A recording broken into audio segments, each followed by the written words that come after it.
my neighbor knocked at midnight. And nothing was the same after that. I'd been living alone for almost a year when Emily moved into the apartment next door. She was the kind of woman who made silence feel like music, soft-spoken, polite, always with that half-smile that left you wondering what she was thinking. The first time I saw her was in the elevator, carrying a box labeled kitchen stuff. I offered to help, and she laughed, saying, "Only if you're good at unpacking too." Her laugh stuck with me all day. It wasn't loud or forced, it was real. Over the next few weeks, we exchanged little gestures. I'd hold the door when she came home from work, she'd water my plants when I was away. It was friendly, nothing more. Or at least, that's what I kept telling myself. It was early autumn when things changed. That night, the rain came hard, the kind that makes the whole building hum with sound. I was half asleep when I heard a knock at my door. 3 soft knocks. Then silence. I checked my phone, 12:03 a.m. When I opened the door, there she was, standing barefoot in the hallway, wearing a loose gray t-shirt and shorts, her hair damp and clinging to her shoulders. "Hey," she said softly, almost embarrassed. "Sorry it's late, my power's out." I didn't know who else to ask. I stepped aside. "Come in." She walked past me, hugging her arms. The faint scent of vanilla and rain filled the air. "I was just about to make some tea," I said, trying to sound calm. "Want some?" She smiled. "You always make tea at midnight?" "Only when beautiful neighbors knock on my door." She laughed, quiet but genuine. "Then I'm glad I did." We sat on the couch, mugs in hand, the rain tapping against the windows like it wanted to be part of the conversation. "Do you ever get lonely here?" she asked suddenly. I shrugged. "Sometimes. But the silence doesn't bother me anymore." She looked down at her cup. "I wish I could say the same. My last place was noisy. Now it's too quiet." There was a moment of stillness between us, not awkward, just heavy with something unspoken. Her eyes lifted to mine. "You ever wonder why people always show up when it's raining?" "Maybe because it makes us brave," I said. Her lips curved. "Brave enough for what?" I didn't answer, because her eyes already did. The silence stretched, and then she moved, not fast, not planned, just a slow lean toward me. Her fingers brushed my arm, tentative but electric. When her lips met mine, it was like everything I'd been holding in finally broke loose.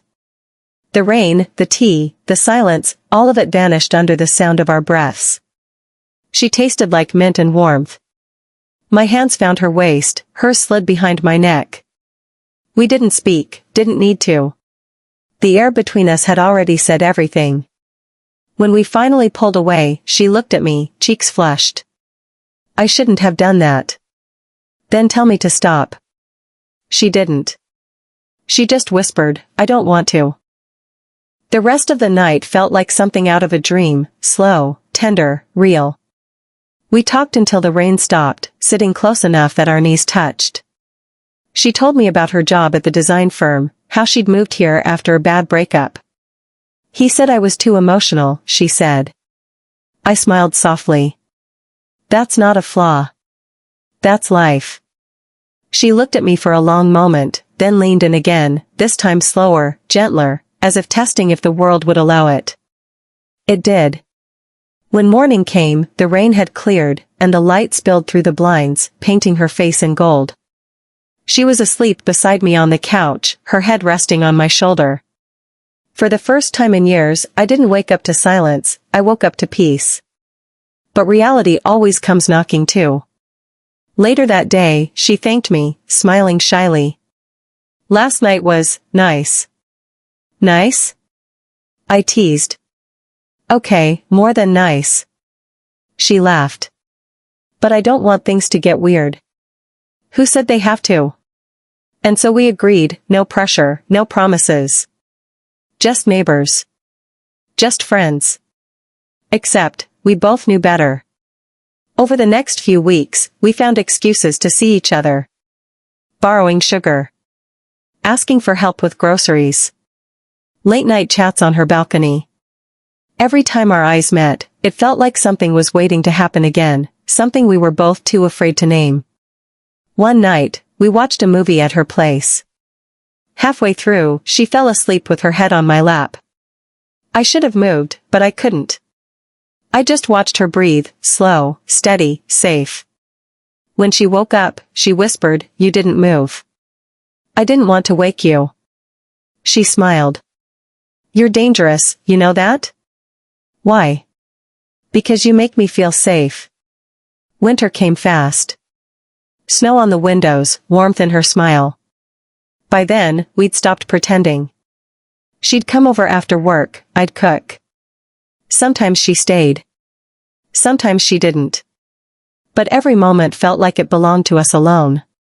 Still, there were nights she grew quiet, lost in thought. One evening, I asked, "You thinking about him?" She nodded. "Sometimes. Not because I miss him, just the idea of what I thought love was." "And what do you think it is now?" She looked at me for a long time before whispering, "This. Whatever this is." Then came the night that changed everything again. It was snowing hard, the city muffled and white. She'd gone home to visit her parents for the weekend. I missed her more than I expected to.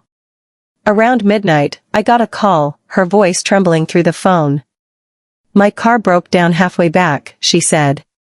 "It's freezing. Send me your location."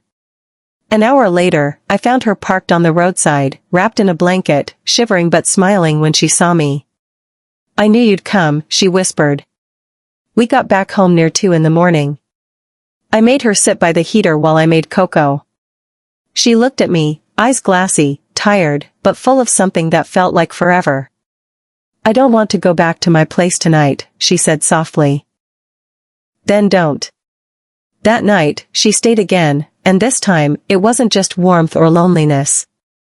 It was love. Slow, deep, real love. From that night on, she was never just my neighbor.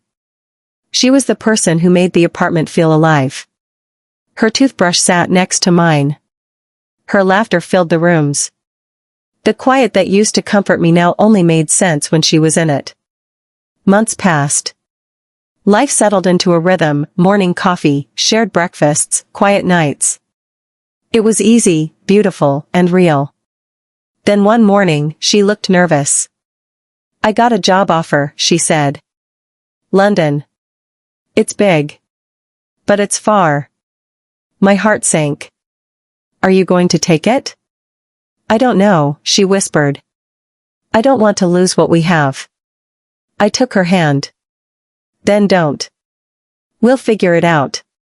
A week later, she told me her decision. "I turned it down," she said. "Why?" She smiled, tears glistening in her eyes. "Because I already found what I was looking for." I kissed her, long, deep, certain.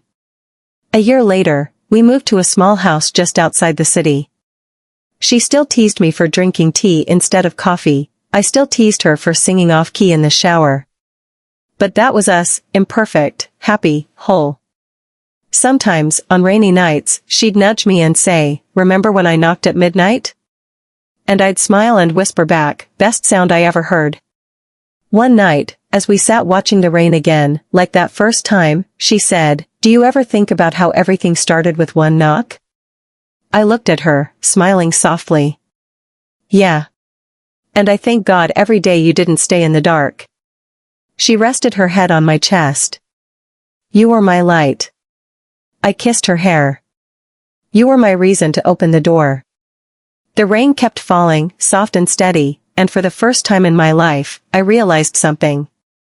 Sometimes love doesn't arrive with fireworks, sometimes it just knocks softly at midnight, waiting for you to answer. And I did. And nothing was ever the same after that.